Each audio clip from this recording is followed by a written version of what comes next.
mag-apritada tayo ng atay ng baka. So, nagisa na ako ng lamas. Isunod natin ang atay. So, nalunod na natin ang atay ng baka.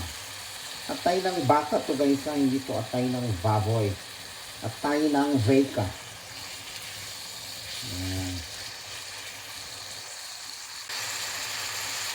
So, natimplahan na yan ng asin at ng paminta.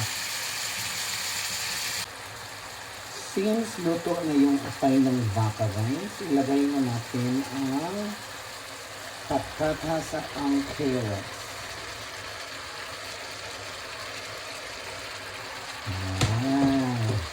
Ang ganda naman ng orange and yellow.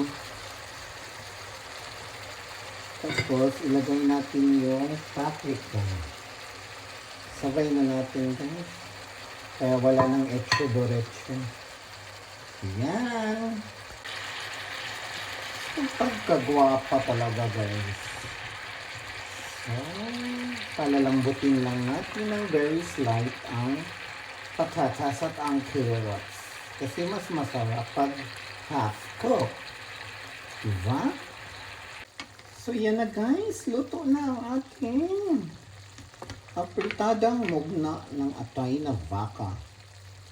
So kain na tayo guys. Fresh talaga siya. Uy, ganda-ganda. So let's eat.